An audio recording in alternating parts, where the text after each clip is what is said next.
A new tribunal ruling is raising serious questions about the UK's asylum system yet again, after an Afghan migrant who responded "I don't know" 158 times during questioning has been granted the right to stay in Britain.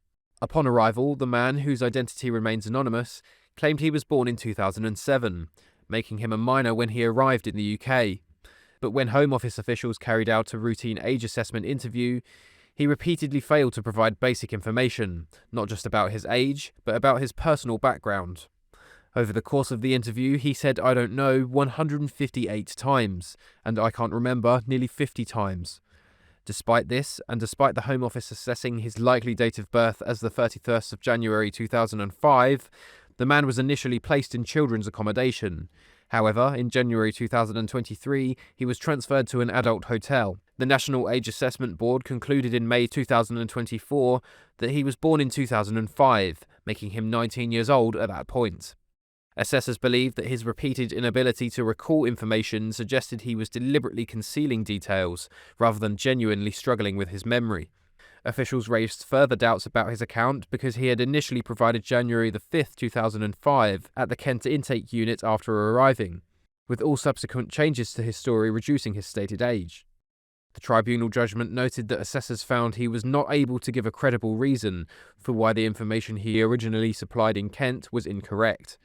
Additionally, he did not challenge his recorded age until approximately 3 months after entering the country, when he was moved into adult accommodation. The case then moved to the upper tribunal, where a judge ruled that the inconsistencies were not deliberate, but the result of what was described as cognitive limitations, epilepsy, limited education, and difficulties recalling specific dates. The Afghan national claimed he suffered from epilepsy and experienced major seizures throughout his journey to Britain. The judge accepted his explanation that the fellow migrants travelling with him had advised he needed to supply a date of birth to apply for asylum. Judge Hurst said, "He has given a relatively consistent account of his background in Afghanistan, and I note that the assessors accepted that his lack of knowledge of birth dates was consistent with anecdotal evidence about Afghan cultural norms. I find it credible that he does not know his exact date of birth, and did not know his age when he left Afghanistan." Evidence was submitted arguing that in rural Afghanistan, exact birth dates are not often recorded or considered important. With no formal documentation and a disrupted childhood, experts told the tribunal that his vague responses are credible. The judge agreed, overturning the Home Office's assessment and granting him leave to remain in the UK, giving him the right to live, work and study here.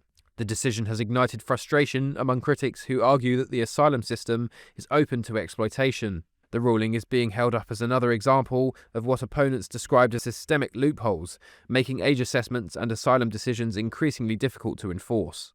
GB News' Home and Security editor Mark White recently responded on air to the findings of a report outlining the shortcomings in Britain's asylum system. There's nothing more important than keeping your money and your identity safe online. And with so many VPN options available, choosing the right one can be pretty daunting. But this video's sponsor, ExpressVPN, is making the choice easier for GB News viewers. ExpressVPN is offering up to 75% off, plus 4 extra months free.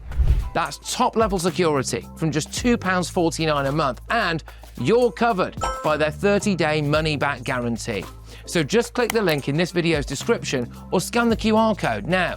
Remember, when you're online, you are often sharing personal data, so hackers can steal your information, your passwords, your photos, and your bank details in just seconds. But ExpressVPN encrypts your connection, making it virtually impossible for hackers to access your personal information. So why choose ExpressVPN? Well, it couldn't be easier to use. With just one click, you are protected. And ExpressVPN uses military-grade AES 256 encryption, which is the same standard trusted by the US government to guard their classified information. With their new tiered plans, you can protect up to 14 devices at once and manage passwords securely. Live chat support is available 24/7, and it typically connects you in under a minute with a real person. Click the link in this video's description or scan the QR code to get up to 75% off ExpressVPN, plus 4 months extra for free. Start protecting yourself today with ExpressVPN. Sadly, I think this National Audit Office report is just confirming what many people suspected, which is that we have an immigration and asylum system in absolute meltdown, with government departments in the Home Office that on this issue are really not fit for purpose, because there are so many backlogs that they're dealing with. They introduce short-term measures under various ministers with a view to trying to deal with an element of the backlog that only creates further problems. And the National Audit Office highlighted that. It highlighted in particular the proposals or the plans from Rishi Sunak in 2023, when he wanted to deal with the asylum backlog. So they started processing claims much more quickly. But these were not robust, the decisions that were made, in the sense that they could be challenged. So what you have now, in the years since, is a new backlog of appeals. So people that entered the asylum system 3 years ago or so are still finding that they have no resolution to their case, because in many respects they may be turned down, but they are then reapplying and appealing, and they get lost in the system. And this is the whole issue of about not knowing how many people are actually have gone missing, because you have a system where you've got ad hoc checks on people that are supposed to check in at certain times. They don't. They get into a system as effectively a no-show, no idea where they are. In many cases, the government believe that they'll have just left the country. I find that a little hard to believe. I think they're more likely to have just disappeared off into the illegal economy. Of course they have. And the figures in terms of the financial cost of this are astounding. I mean, we've got nearly £3.5 billion a year for accommodation and support. That's hotels, presumably. Hotels and the surrounding services. And yet the amount of money that we spend on detention and removals, 45 million.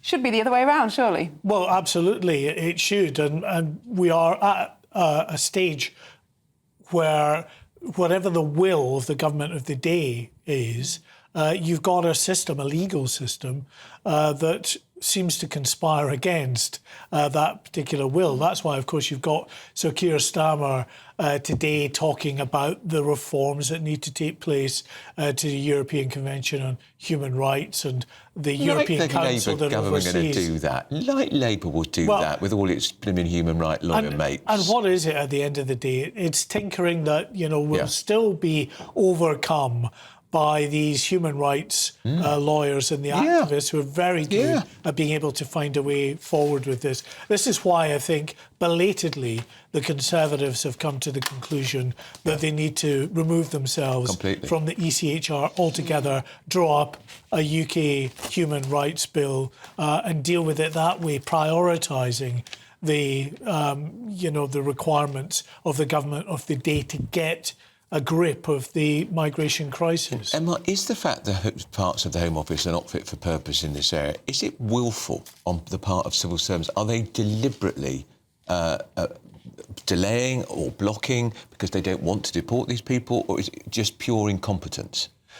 Well, I won't say incompetence. It might be incompetence in some parts. I don't think it's willful. It could be in a minority of cases. I just think they're so overwhelmed. The system is not fit for purpose. It's a system that's full of holes that allows the legal fraternity that advocate for these asylum seekers to run rings around it. And that's what's been happening. So, you've got just an absolute bureaucratic nightmare with these departments and the few adjudicators that they've got that are trying to make decisions on these individuals. And sometimes, as we heard earlier in the week, not even meeting face-to-face before making a decision, such as the caseload, the workload that they're having to deal with. So I'm not convinced it's deliberate in the majority of cases, but I do think it's, basically it's evidence of a system that is just absolutely overwhelmed.